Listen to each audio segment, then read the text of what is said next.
Alright guys, donc dans cette vidéo, on va voir comment créer un scanner avec Python. On aura quelque chose qui ressemble à Nmap. Donc pour ceux qui ne connaissent pas Nmap, c'est un outil qui nous permet de collecter des informations, scanner des cibles et tout ce qui s'ensuit dans la phase de collecte d'informations. Donc c'est un outil très important et son fonctionnement, on va l'expliquer comme d'hab sur le tableau ici. Donc ce qui fait Nmap un outil puissant, c'est que, donc soi-disant, ça c'est votre réseau et vous avez réseau, une machine, soi-disant une machine, donc M machine, et chaque machine a des portes et chaque port est responsable d'un protocole et ce protocole est responsable de l'échange des informations depuis cette machine, donc les informations qui sortent et qui entrent sur cette machine. Donc on utilise des ports et ces ports, ils exécutent des protocoles ou des programmes si on veut simplifier les choses. Donc Nmap de l'autre côté, donc on a notre Nmap ici, il va faire en sorte sur votre machine, donc ça c'est la machine de l'attaquant, il va envoyer des requêtes au port de cette machine. Donc ça c'est le port 80 par exemple, le port 443, le port 22, etc. etc. Donc avec Nmap on peut envoyer une requête à ce port et en s'appuyant sur la réponse de ce port, on va déduire, ou Nmap c'est qui va déduire que le port est fermé ou ouvert. Donc si Nmap envoie une requête et que le port répond, ça veut dire que le port est ouvert. Si le port ne répond pas, ça veut dire pour Nmap que le port soit il est fermé, soit il est protégé par un pare-feu. Voilà. Donc le problème c'est que, attention, un petit disclaimer, Nmap c'est illégal de l'utiliser sur un réseau qui vous n'appartient pas. Donc juste utiliser Nmap sur votre réseau local ou sur une machine virtuelle. Donc on va essayer de créer quelque chose qui fait ce travail. Donc bien sûr Nmap c'est un outil très avancé qui contient des scripts. Vous pouvez même exécuter des scripts ou effectuer des attaques plus avancées ou des scans plus avancés. Mais nous, on va voir comment créer quelque chose de basique qui imite la fonction basique de Nmap. Donc ici, comme d'hab, on va créer un petit touch, on va l'appeler nmap.py. Avec Sublime, on va ouvrir le fichier. Et aujourd'hui, dans cette vidéo, on va voir quelques librairies, autres librairies que HLib, qui sont très importantes aussi. La première, sont fondamentales pour notre script de scan. La première, c'est Socket. Donc ça, c'est une librairie qui est responsable des connexions, comment créer des variables qui gèrent la connexion. Donc j'essaie de simplifier les choses si vous débutez avec Python. Donc Socket, c'est une librairie qui est responsable de la création et elle gère les connexions dans vos scripts. Puis vous avez Subprocess. Ça c'est une autre librairie qui est responsable elle gère les processus sur votre script. Donc on va l'utiliser pour interagir avec les processus du terminal. On va l'utiliser pour interagir avec le terminal. Puis on a d'autres librairies. Une autre librairie qui s'appelle Sys, une librairie spécialisée dans tout ce qui est système. On va voir son fonctionnement après dans un prochain script. Puis vous avez une autre librairie qui s'appelle DateTime. Mais le problème c'est qu'on va importer importer que date time, voilà, importer que un morceau de la librairie, sinon ça va ralentir votre script. Le plus vous importez des librairies, plus votre script soit plus long durant son exécution. Et puis une dernière librairie qui s'appelle Erno. C'est une librairie, comme son nom l'indique, spécialisée dans les erreurs et le error management. Voilà pour les librairies qu'on aura besoin dans nos scripts. Notre script, voilà. Première chose, c'est d'utiliser subprocess pour effectuer un petit clear sur le terminal. Donc clear, c'est une commande qui va nettoyer votre terminal comme vous voyez ici. Donc on va exécuter clear sur notre shell égale true. Voilà. Donc une fois le shell exécuté ou le script exécuté, pardon, vous aurez un shell qui est nettoyé avec clear. Puis on va créer une petite variable. Donc, pardon, du café. Remote, juste pour me donner un peu d'énergie. Je crée une variable qui s'appelle remote server égale, et on demande à l'utilisateur avec row input d'entrer, on va mettre majuscule ici, entrer le nom de domaine qu'il veut scanner, bien sûr. Donc le nom de domaine, c'est bien sûr que soit il peut bien sûr entrer une adresse IP du site web qu'il veut scanner ou le lien directement. Puis on va faire un remote server IP égale, et comme je l'ai expliqué dans le livre, socket avec la méthode get host by name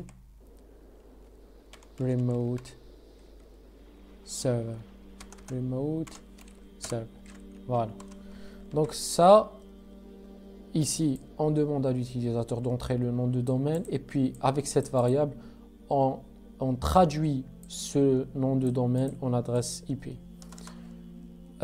Puis on va faire un petit print IPv4, donc l'adresse IP version 4, la version 4, et puis on ajoute ici notre adresse IP qu'on va scanner avec notre outil. Très bien. Donc dans le livre, j'ai ajouté quelques caractères pour simplifier ou pour améliorer la lisibilité du code, mais vous pouvez bien sûr ne pas les mettre si vous voulez raccourcir votre script. Puis on va créer une variable T1 qui va contenir datetime now. Ça va lancer le compteur depuis le moment de l'exécution du script. Puis dans un bloc try, on va faire l'itérateur for port. C'est une variable pour tout port dans l'intervalle, par exemple 79-85. Tu vas créer une variable qui s'appelle connexion socket, ça pour créer une connexion socket avec S ici. Voilà, Je vais faire un socket. Donc la syntaxe est dans le livre. Elle est simple avec init ici, puis socket minuscule, socket, soc pour le protocole TCP stream. Voilà. Ça pour l'adresse IP et ça pour le protocole sock stream, c'est le protocole TCP. Puis une autre une autre variable résultat, connexion, c'est la variable qu'on vient de créer ici, connexion, connect, x c'est une méthode, remote, server IP, point, virgule, pardon, avec le port, les problèmes ici.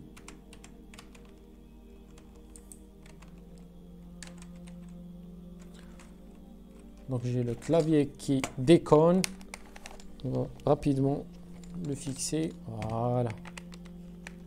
Je m'exécute. Voilà. Revenons à notre tâche. Donc remote server IP et le port bien sûr qu'on veut scanner. Très bien. Maintenant on va dire un petit if résultat égale 0. Si on n'obtient pas de réponse, on va faire un print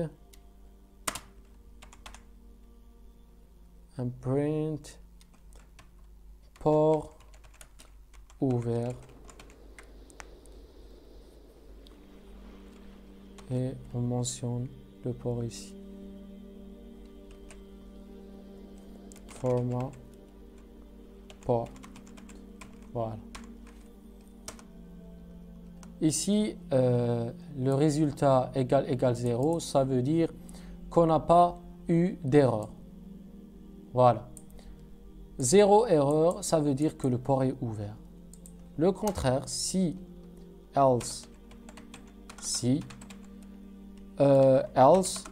le résultat est autre que 0, ça veut dire qu'on a eu des erreurs. Et dans ce cas-là, on va faire un petit print port fermé ou bien closed.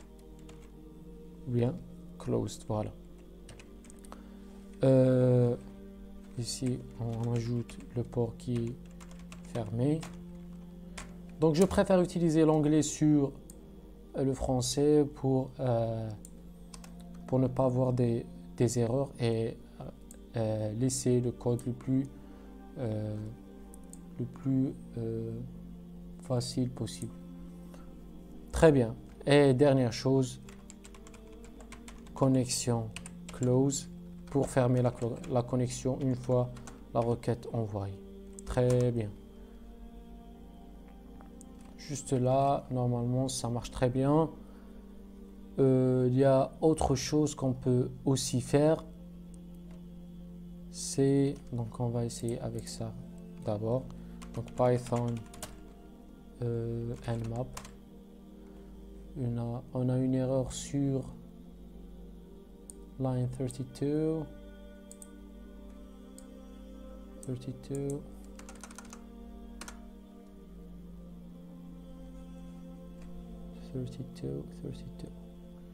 Donc la connexion elle est là, closed.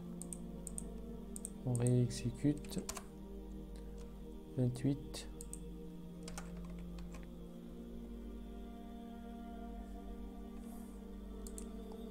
Il y a quelque chose. Donc try. Oui, on a oublié le bloc. Except. Très important. Except print error. Bien sûr. Et on fait avec 6 exit et on sort de notre programme ou notre script. On réexécute hackinggeek.com et voilà. Donc ça c'est l'adresse IP. Si vous avez remarqué aussi, on a nettoyé tout le terminal avec subprocess et maintenant il est en train de scanner les ports 80, 81 jusqu'à 85. Donc ça va peut-être prendre du temps. Et peut-être vous tombez sur un serveur par exemple qui va bloquer totalement vos requêtes et vous allez déduire que vous êtes en train de faire vous êtes en train de faire avec un pare-feu, voilà. Et voilà, donc ça m'a pris à peu près 10 minutes pour juste scanner ces 1, 2, 3, 4, 5, 6 portes en 10 minutes, donc c'est très très long. Mais on remarque qu'on a trouvé un seul port ouvert sur mon serveur. C'est le port 80, bien évidemment, c'est un site web. Et tous les autres ports sont fermés. Voilà. Donc ça, vous pouvez bien sûr améliorer ce script, mais le cœur du script, il est là. Donc on n'a pas utilisé cette librairie, vous pouvez la supprimer, bien sûr. Et vous pouvez ajouter beaucoup de fonctionnalités à ce script pour l'améliorer, pour le rendre plus rapide, etc., etc.